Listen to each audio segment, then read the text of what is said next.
Imagine this, a small-town couple, one daughter, a life that looked perfect. But what was she up to? I could never have predicted it. The secrets she kept, the skeletons in her closet buried so deep that cheating looked like a hobby. So let me take you back to where it all began. They say hindsight is 20/20ths. But the truth is, sometimes the red flags aren't subtle, they're flapping right in your face. You just decide to call them quirks. That was me with Jenna. She had the kind of magnetism that made you forget how to think straight. I met her at a dusty county fair, rides that looked like they'd fall apart if someone sneezed too hard, corn dogs you regretted halfway through, and a crowd that smelled like sunscreen and engine oil. She was working the ring toss, full of sass and sparkle, tossing one-liners at every guy who missed the shot. I was there doing a promo for my used car lot, sink a ring, get $500 off your next ride. Cheap, but it pulled people in. She handed me a ring. I handed her a smirk. One joke led to another, and the next thing I knew, I was hooked. She made me feel like the only guy in the room. Looking back, that should have scared me. Because she made everyone feel that way. I'm Mark Bennett. I run a car dealership in Silver City, New Mexico. Not flashy, but solid. I don't play games. I take pride in keeping things running: cars, business, life. I thought if I worked hard enough, stayed loyal, kept my head down, I'd get loyalty back in return. So I married her. The wedding was small. Beautiful, actually. Friends and family, a little barbecue, a lot of laughter. She said all the right things. Looked me in the eye when she said them too. I believed her. The early years had the usual ups and downs. She was restless by nature, never stuck with anything too long. One month it was a candle-making hobby, the next she was taking online real estate courses she never finished. But I told myself that was just Jenna. She brought the fire, I'd be the foundation. Then Carrie came along, our daughter. Born exactly 9 months after our wedding. The doctor even joked about her being a honeymoon souvenir. I laughed. Of course I laughed. Back then I didn't know how much of my life would turn out to be someone else's punchline. Jenna had a tough pregnancy. Some complications. Blood type stuff. The kind of thing that keeps you up at night. I rubbed her back, read to her belly, kept her company when she was stuck on bed rest. When Carrie was born healthy, I thought we'd made it through the storm. But the storm didn't pass. It just moved indoors. Jenna changed after that. Or maybe she just stopped pretending. She got sharper. Less patient. The little digs started. Why do you always smell like oil? You wouldn't get it. You never read anything. Maybe if you had some imagination, you'd understand what I need. At first, I laughed them off. Then I started staying late at work. Sitting in my truck an extra 10 minutes before walking in. Sometimes I skipped dinner completely. I told myself I was just tired. In truth, I was dodging the tension. That distance? It created space. And someone else moved into it. George. My best friend. My best man. The guy who stood next to me on the biggest day of my life and toasted us with a grin and a greasy napkin in his pocket. The guy who fixed every car on my lot and made dumb jokes about comedians that I had ignored for years. I trusted him with everything: business, advice, even family. And then came the Monday night at the diner. Not just any diner, our diner. The one Jenna and I had taken Carrie to 100 times. The one with the milkshakes she loved and the fries Jenna always stole from my plate. It was the closest thing we had to a family tradition. I stopped in alone that night, needing something greasy and quiet. Slid into a booth near the back and started flipping through the menu I'd memorized years ago. Then I heard it. So how long you been with the guy's wife? I froze. Just idle chatter from the next booth. Or so I thought. Until I heard the response, too familiar, too smug. Since the wedding. Hell, I even had her on their wedding day. And he's still clueless. George. No mistaking it. I didn't turn around. Didn't need to. My stomach bottomed out. The words hit harder than anything I'd ever taken to the face. I stood up, left some cash on the table, and walked straight into the cold air outside, like my body knew what to do while my brain was still trying to catch up. Back home, Jenna was curled up on the couch, flipping through TV channels like she hadn't just detonated my world with a secret she thought was still safe. She looked up and smiled. Hey babe. You eat. I nodded. Couldn't speak. Because in that moment I realized something. Everything in my life looked exactly the same, but it had all just changed forever. And I hadn't even scratched the surface yet. The night after the diner? I barely slept. I lay in bed next to the woman I now knew had cheated on me. On our wedding day, no less, and I listened to her breathe like nothing in the world was out of place. Like her husband hadn't just overheard her secret lover bragging over a plate of meatloaf and coffee. I kept thinking maybe I misheard. Maybe it was some twisted joke. Maybe I'm just being paranoid. Yeah. And maybe I'm also made of Legos. The next morning I did what any good husband does. I played dumb. Shaved. Got dressed. Kissed her on the forehead like I didn't want to flip the dining table. Not because I was in denial, but because you don't go to war without ammunition. Suspicion is just noise until you've got proof. So, I did what any loyal, emotionally shattered man does in this century. I snooped. Her phone was locked, but not exactly a fortress. The code was Carrie's birthday, same as our Wi-Fi, same as the garage door, same as the dog's vet file, probably. She never thought she needed to hide anything. She figured the guard dog, me, was asleep. I waited until she was out cold, then cracked it open like a safe. The result? Nothing. No messages from George. No emails. No oops I cheated memos in her drafts folder. Just group texts, hair appointments, a whole lot of Pinterest boards about Mediterranean kitchens. Looked like the phone of someone planning a home makeover, not a double life. But something still stank. This wasn't just George talking trash. Jenna had been distant for months, snapping at little things, going quiet at the wrong moments. And every time I mentioned George, even offhand, her body language screamed guilt. Even if her face smiled through it. I needed more than a hunch. I needed evidence. The next day, George came by the lot to check out some trade-ins. Just like old times, smiling, joking, acting like I didn't know what I now knew. He cracked one of his usual lame jokes about comedians. One of those that was never funny but somehow always made it into conversation. I smiled. Then I asked, "Hey George, real question. How's your memory?" He blinked. "Huh. You ever just say stuff and forget who's listening?" He paused, just long enough for me to know the message landed. Then he laughed it off, gave me a friendly punch on the arm, and walked off.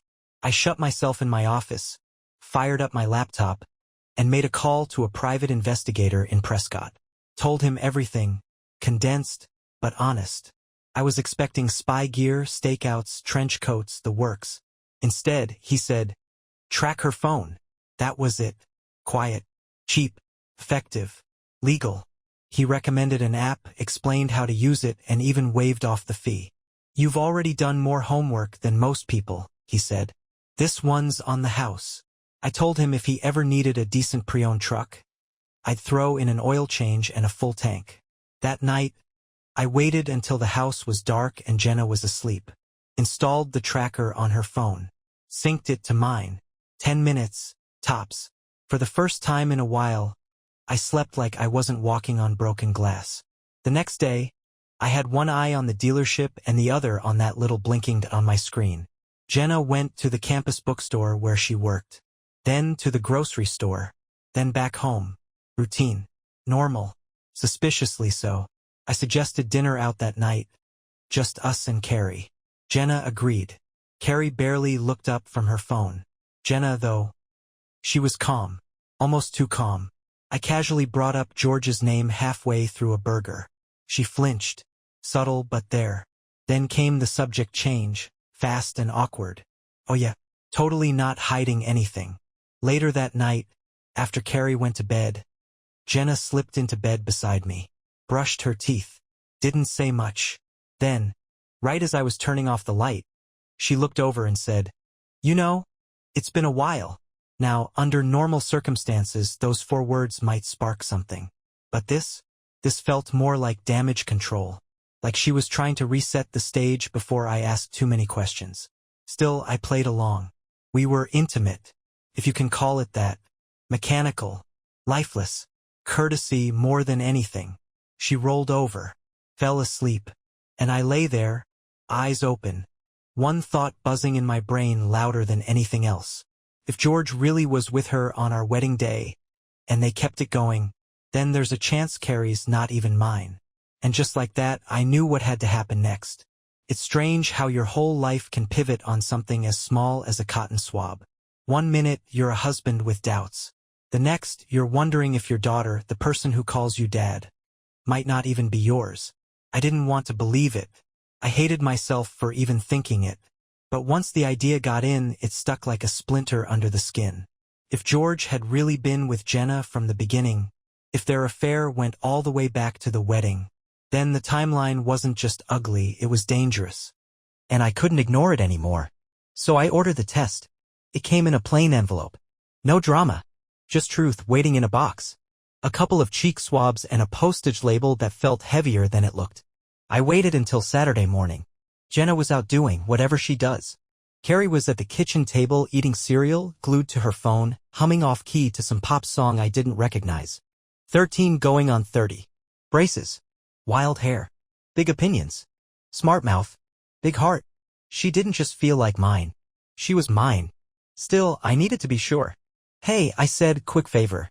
It's for a project at work, just a simple cheek swab for genetic stuff. She narrowed her eyes like she thought I was secretly trying to prank her. You serious? Completely harmless. Just 10 seconds. You won't even feel it. She rolled her eyes, popped out one earbud, and leaned forward. Fine. Swab. Sample sealed. Send out the same afternoon. And then came the wait. While the results were in transit, I kept looking at her differently, not with doubt, but with deeper attention. Every little thing reminded me of myself. The way she chewed her lip when she was nervous. The fire in her voice when she argued. The stubbornness. The drive. The humor, even when she didn't mean to be funny. That girl? She was mine in every way that mattered. But I still needed the paper to match what my heart already knew. When it came, I opened the envelope alone, behind my locked office door. Probability of paternity, 99.999%. I just sat there, staring at it. Not shocked. Not emotional. Just still. Then a long breath escaped me like I'd been holding it for weeks. Carrie was mine. She was mine through and through. Not just biologically, but in the way she moved through the world. In the way she challenged it. And suddenly, in the middle of all the wreckage, I had one truth I could hold on to. Something solid. That night, Jenna made dinner like she always did. She laughed at something on her phone. Talked about needing new curtains for the living room. Kissed my cheek in passing. She didn't know that I knew. She didn't know everything had shifted. Because now I wasn't just suspicious. I wasn't just watching. I was awake. And she was about to learn, gently, carefully, thoroughly, what happens when the man you take for granted stops pretending. After the test, something inside me locked into place. I had clarity now. Carrie was mine. No question. And that mattered more than anything. But Jenna? That was a different story. Now that I wasn't drowning in doubt, I could finally do what needed to be done. Pay attention. You'd be surprised how much you notice when you stop making excuses for someone. Her schedule didn't make sense. I started timing her grocery runs, her yoga classes, her solo shopping trips, and somehow a quick run for almond milk regularly turned into a 2.5-hour detour. Right? So I watched. Closely. I checked our shared calendar against her receipts. I reviewed her car's mileage after every quick errand. I even skimmed the GPS history on her phone. Yeah, turns out the same yoga class kept landing her at a residential address on the other side of town. That wasn't downward dog. That was somebody's driveway. I didn't confront her. Not yet.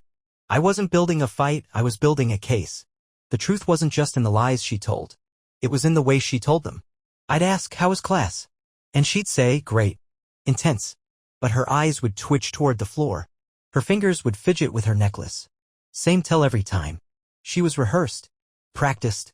Like someone who'd been lying so long, she forgot what honesty felt like. And it wasn't just her schedule. It was her phone habits too. She used to leave it charging on the kitchen counter at night. Lately? That thing was glued to her. Like it was her second heartbeat. She changed her lock screen. Started taking calls in the car with the windows rolled up. Whispering. Smiling into the air like I wasn't watching her from the kitchen window. And then, one night, she messed up. We were both home. Carrie was at a friend's sleepover. I was doing the dishes. Jenna was in the other room on the couch, texting away like she was negotiating a hostage release. Then her phone dinged and she forgot to mute it. I couldn't help it. I glanced. The name on the screen wasn't George. It was Nikki. With a heart emoji. Now I know Jenna. She doesn't have a friend named Nikki. Especially not one who texts her at 10:47 p.m. with a wink and can't stop thinking about last night. And no emoji has ever screamed, this isn't platonic, louder than that one. So I did what I had to. I waited until she fell asleep. Then I got into the phone. She changed her password. Upgraded her security. But remember, I sell cars. I've seen people try to lie with paperwork, fake documents, scrub their tracks. And I know how to recover deleted data. Took me an hour. What I found? Nikki was not Nikki. It was a burner name for someone saved under a fake contact. I pulled up a message thread with photos, dates, addresses, none of it matched George. There was another guy. Different face. Different story. There was a whole conversation about meeting at a boutique hotel out by the interstate. Coordinated like a business transaction. Precise. Cold. My stomach twisted, but my focus stayed razor-sharp. It wasn't just infidelity. It was infrastructure. She had systems in place. False names. Hidden apps. Notifications turned off. Cloud backups disabled. She had practiced this. Perfected it. I wasn't living with a woman who slipped up. I was living with someone who had done this before and planned to keep doing it. And at that moment I knew exactly what had to happen next. I wasn't just going to catch her. I was going to corner her. And she wouldn't even see it coming. By now I wasn't angry. I was focused. Anger burns fast. But focus? That's what wins wars. And this wasn't just about cheating anymore. This was about manipulation. Betrayal stacked on betrayal. Jenna didn't just lie, she designed it. Structured it. Maintained it like a second life running in parallel to mine. That told me everything I needed to know. This wasn't a mistake. It was who she really was. So I made a decision. No big blow up. No shouting matches. She wasn't going to get a performance out of me. That would have made her the star of the drama she created. No. She was going to get the quiet version of hell. I started small. The first thing I did was clone her phone quietly. Not just tracking her movements. I got into her backup, downloaded every synced message, every deleted photo, every cloud-stored note. Let me tell you, what I found made George look like an opening act. There wasn't just Nikki. There was also AC, Jordan, and someone saved as just business briefcase. Business? Right? I dug deeper. Cross-referenced dates. Pulled up her credit card statements. Hotel names. Uber receipts. Charges that didn't match the locations she told me she'd been. And here's the kicker, she was using my Amazon account to buy lingerie.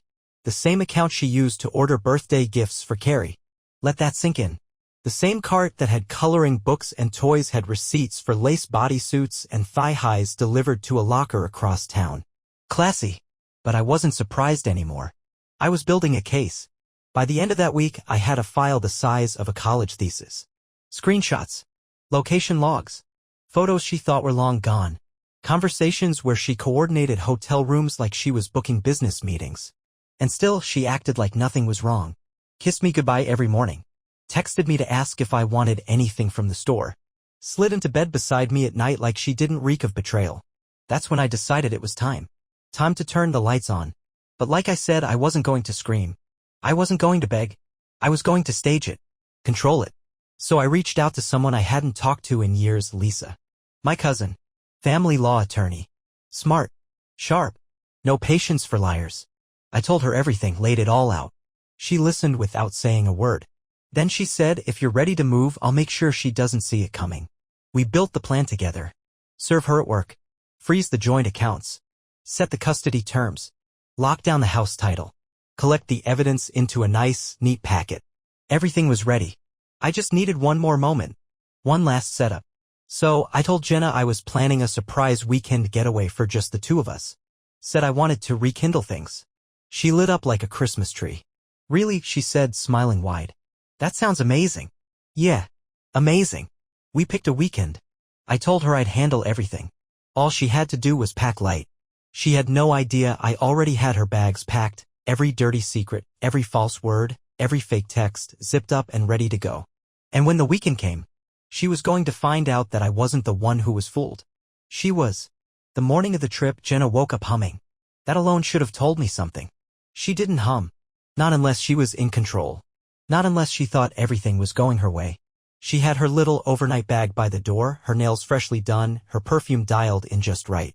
She even wore the same sundress she'd worn on our honeymoon. Real subtle.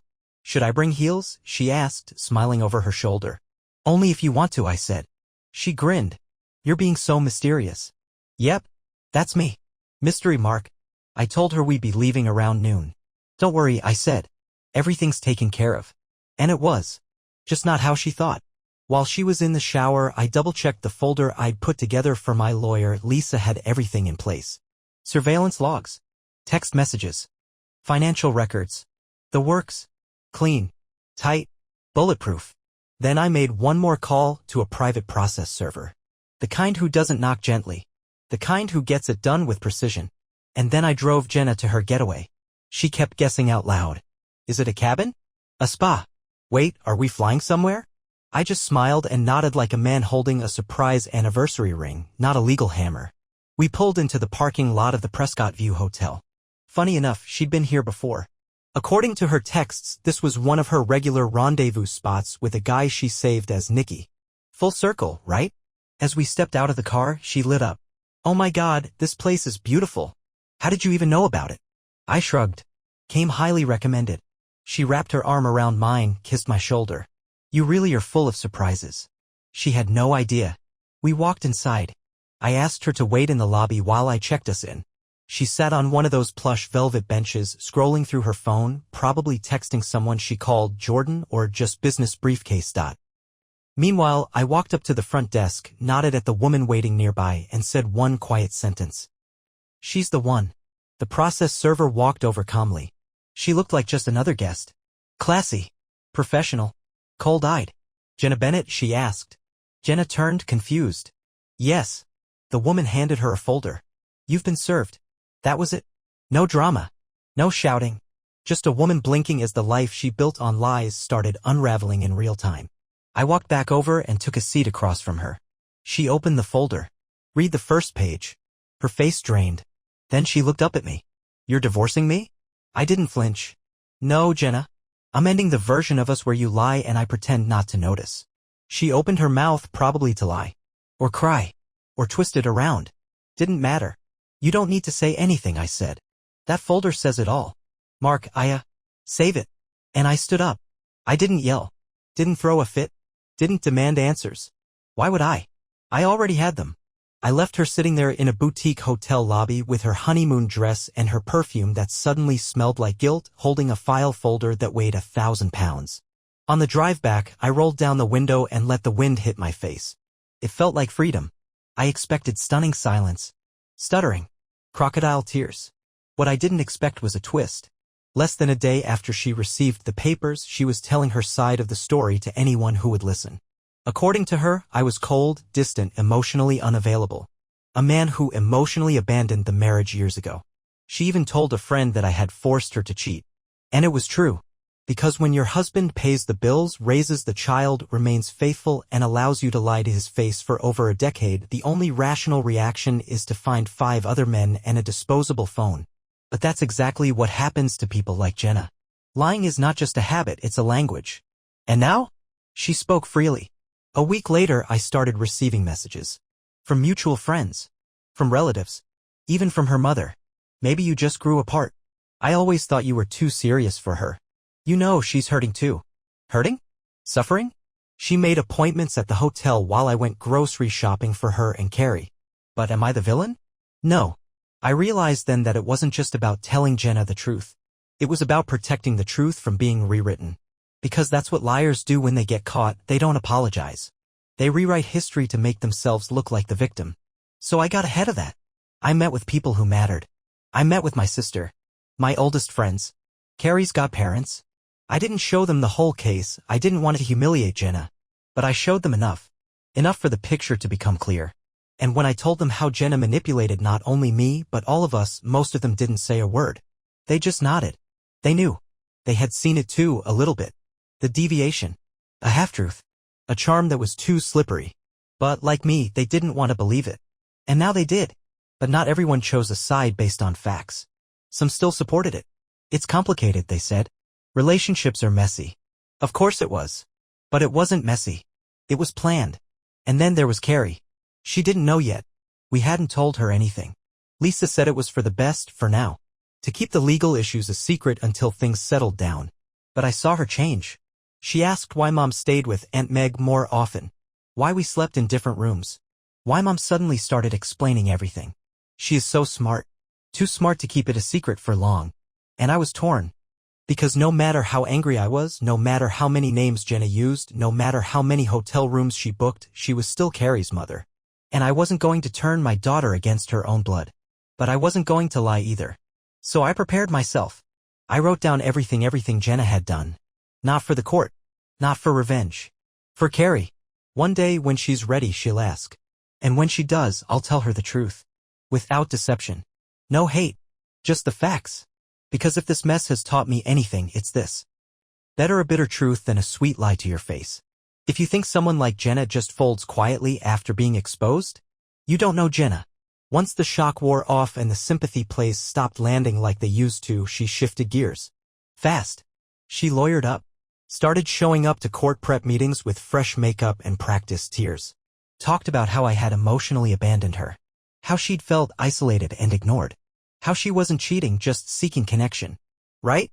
Because booking hotels under fake names and coordinating meetups like business deals is exactly how most people go looking for connection. Her attorney started floating narratives. Calling for joint custody. Calling me controlling. Saying the divorce shouldn't punish Jenna for trying to find happiness. But here's the part she didn't see coming. I wasn't trying to punish her. I was trying to protect my daughter. And I had receipts. So while she played the victim in public, I played the long game in private. I worked with Lisa, my cousin and family law sledgehammer, to build a case that left no room for interpretation. Timeline of the affairs. Financial records showing money spent on hotels, rideshares, burner phones. Phone logs. Text threads. Even her own voicemails I'd recovered where she told her other men that I'd never find out. All documented. All verified.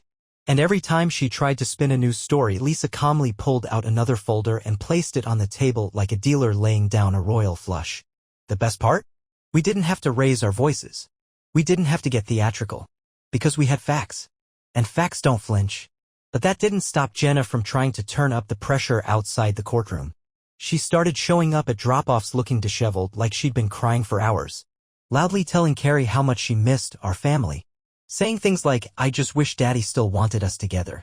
It was performative. All of it. Carrie would climb into the car and stare out the window in silence. I'd ask if she was okay. She'd always say, I'm fine. But I knew she was confused.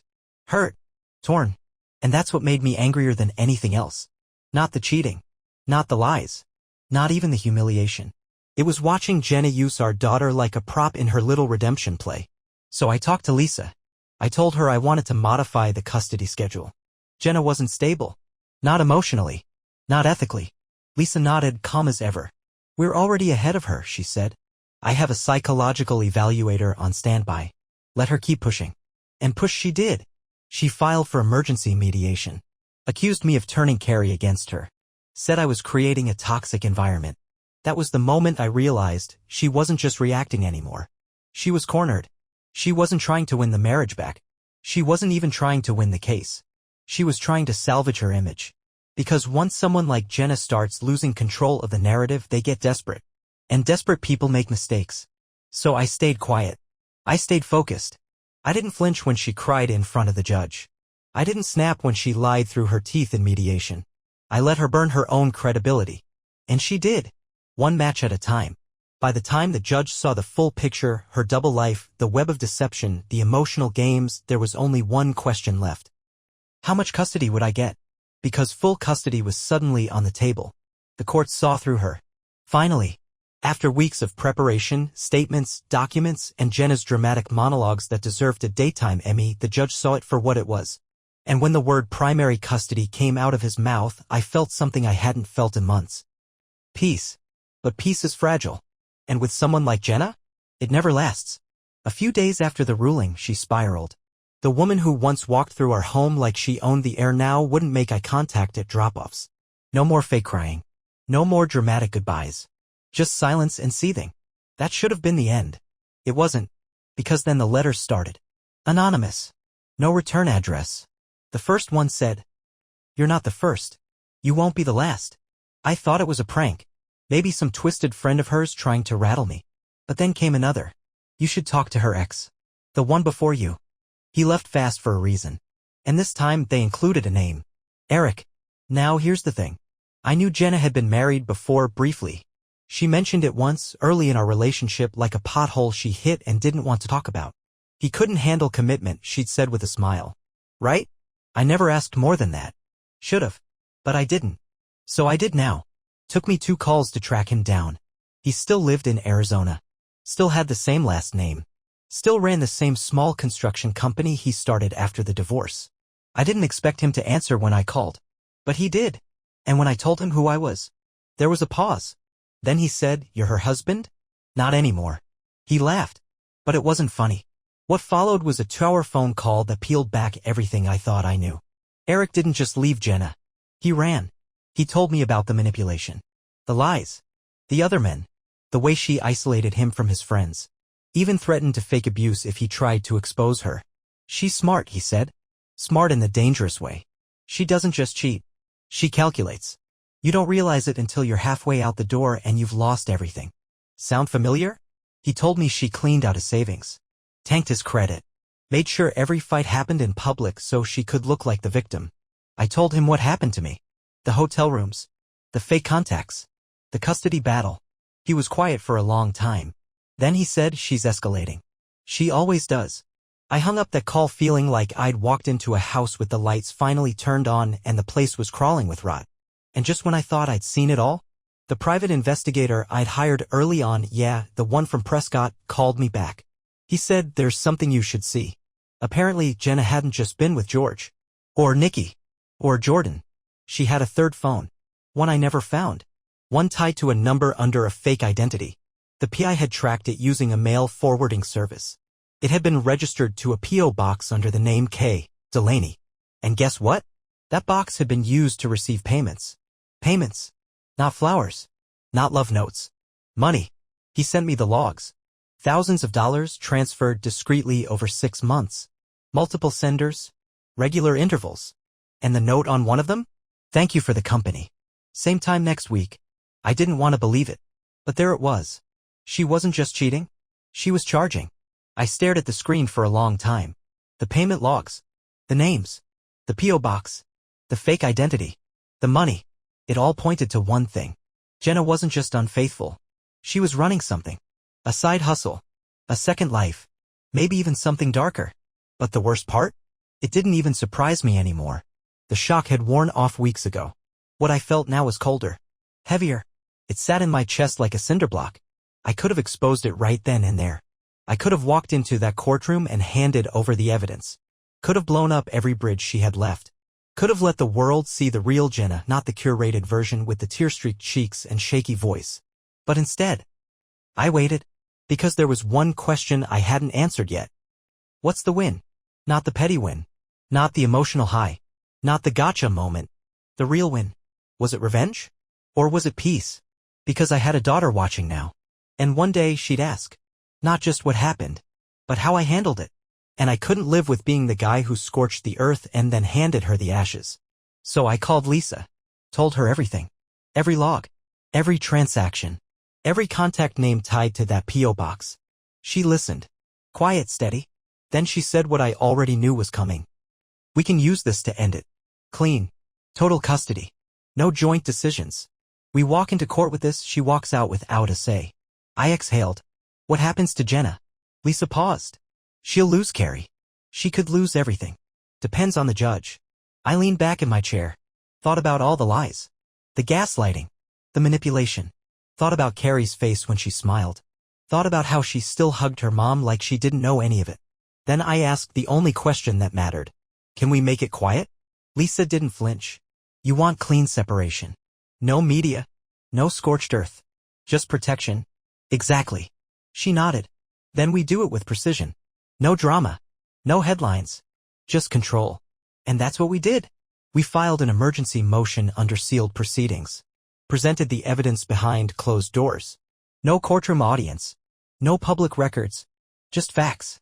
The judge reviewed everything. Quietly. Carefully. Then he ruled. Full custody. Immediate. Permanent. Jenna would get supervised visitation if she complied with counseling. The money she'd taken from our accounts? Frozen. Her parental rights? Still intact, but barely. And me? I walked out of that courtroom feeling something I hadn't felt in years. Not triumph. Relief. She asked to meet. It was a week after the ruling. I was picking Carrie up from her supervised visit when Jenna stopped me at the door. Her court-appointed counselor stood 3 feet behind her, arms crossed, watching like a bouncer at a bar that serves heartbreak instead of booze. Jenna looked tired. Not the staged, sympathetic kind of tired she used to fake in court, but real. Hollow-eyed. Bruised by truth. Can we talk? She asked. I nodded once. Not here. We met later that evening. Neutral ground. A diner off Highway 85. One we used to go to when we first started dating. Back when we still laughed in the same rhythm. Funny how memories hang around in places long after love leaves the room. She showed up first. I spotted her through the window, sitting in a booth, hands wrapped around a coffee cup like it was all she had left to hold. I sat down across from her. She looked up slowly. Her eyes searched mine for some version of the man she used to know. He wasn't home. I know you hate me, she said. I don't, I replied. She blinked. You don't? No, I said. I just don't believe you anymore. There's a difference. She nodded slowly like that one hurt more than yelling ever could. She looked thinner. Worn down. The kind of tired that doesn't come from missed sleep, it comes from being exposed. She reached into her purse and pulled out a folded letter. I wrote this for Carrie.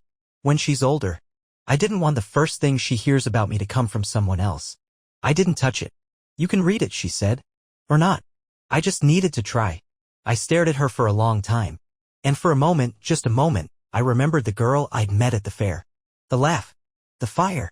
The electricity. But that girl wasn't real. She was a preview. Not a promise. You had chances, I said quietly.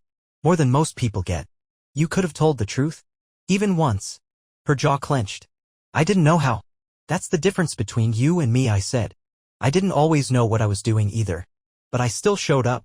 I stayed. I was present. Even when I had every reason not to be. Her eyes dropped. Her fingers trembled slightly as she pulled her cup closer. I didn't mean for it to go that far, she whispered. You never do, I said. But you plan everything anyway. Don't you? She didn't answer. Couldn't. The silence between us stretched. Then she said, do you think she'll forgive me? I looked out the window. Thought about Carrie. Her laugh. Her anger. The way she asks questions now with more caution than she used to. She might, I said. But that's not mine to give you. I stood. Left the letter on the table. Jenna didn't try to stop me. She just sat there, gripping her coffee cup, staring at the empty seat where I'd been. The same way she used to stare through me in the last few years of our marriage, like she didn't understand what she had until it was gone. Except this time it really was. For good. She stayed behind with her lies. I moved forward with my life.